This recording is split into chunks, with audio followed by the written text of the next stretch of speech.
The moment everything changed was when a single experiment at Columbia University revealed something unsettling. Women, when asked to choose between two identical men, picked the one who seemed to have more status, even though he didn't. But no one understood what this really meant, not for love, not for power, not for human nature, until now. Imagine this: a crowded party, laughter, soft lights, glasses clinking. Two men stand across the room, same height, same build, same smile. One wears a plain shirt, the other a tailored jacket that subtly whispers authority. Both talk to women, but watch closely. Where do the eyes go? Who gets leaned into? Who gets brushed off? Who gets the second glance that could rewrite destiny? This isn't just attraction, it's selection. Something ancient, carved deep into human psychology long before dating apps or luxury watches existed. It's the same force that decided who survived in prehistoric tribes, who led armies, who passed on their DNA, and who vanished from history like a forgotten whisper. And here's the twist. This force doesn't care about love stories or fairness. It only cares about one thing: winners. Because under all the filters, captions, and modern equality, the primal algorithm of desire hasn't changed. Every like, every glance, every secret crush is quietly processed by the oldest software running in the human brain, the survival instinct. But the darkest part? That instinct doesn't always reward goodness. Sometimes it rewards danger. Sometimes it rewards power, even when that power destroys. So the question becomes, why do women across time and culture choose winners? And what does winning really mean in a world where the definition keeps changing? But the strangest part? This behavior isn't new. It's ancient. The evolutionary blueprint. In early human tribes, a woman's choice was life or death. Choosing a strong, high-status man meant survival for her children, protection, food, genes that could fight disease. Choosing a weak man could mean extinction. That selection pressure shaped thousands of generations until it became instinct. Even today, MRI scans show that women's reward centers light up not for looks, but for competence and dominance signals, confidence, leadership, and the ability to command respect.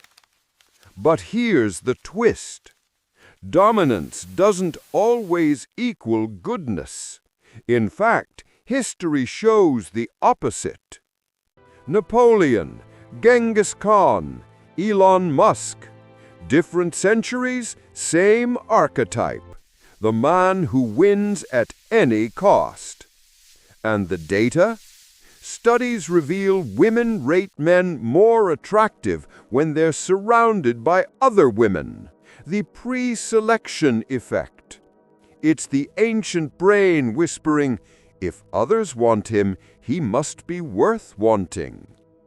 So attraction isn't always about personal experience, it's about social proof. In the brain, love is often logic wrapped in illusion.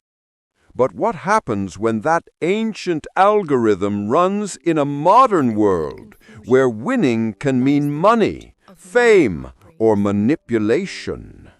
Scroll through social media today. What do you see?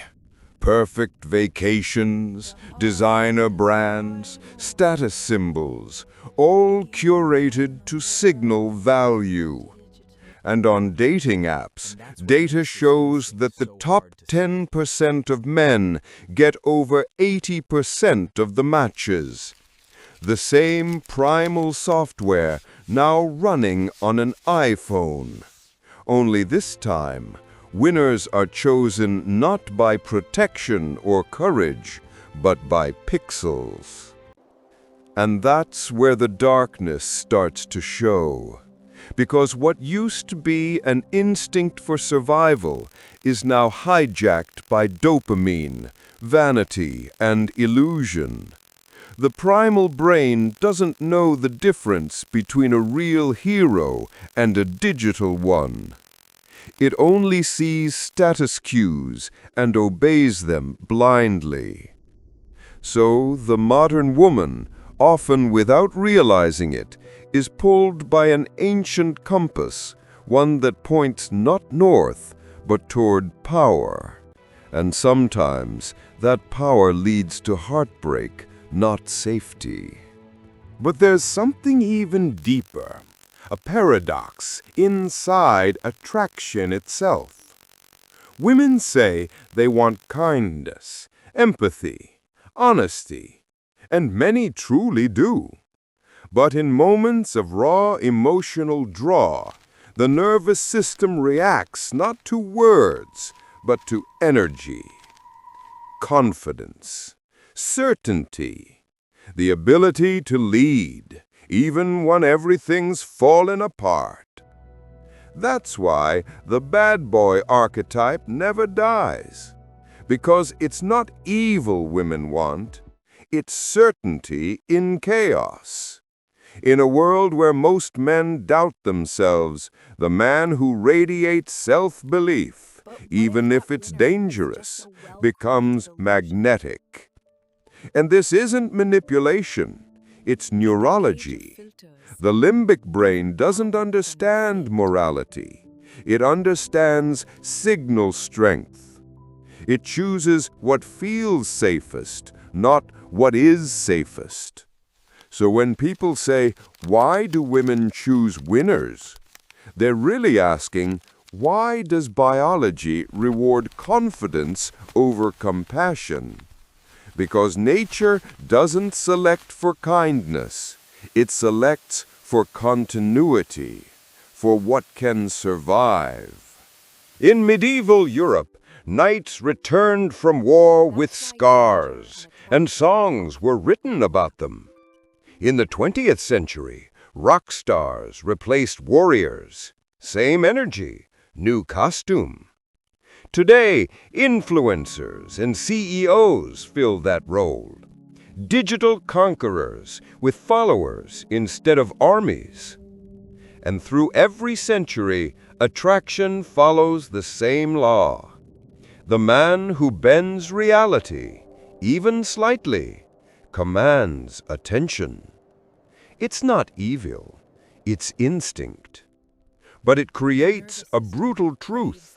Most men aren't chosen. 80% of women prefer the top 20% of men, leaving the rest invisible. That's not superficiality. That's evolutionary math. And yet, there's a hidden cost. Because when women chase perceived winners, they often find themselves competing, not connecting. And when men chase approval instead of mastery, they become background characters in their own lives. So both genders suffer from the same illusion that value can be displayed instead of embodied. But true winners aren't chosen, they're recognized. Here's the dark reality. When society glorifies winners, it breeds performance, not purpose. People fake success to feel seen.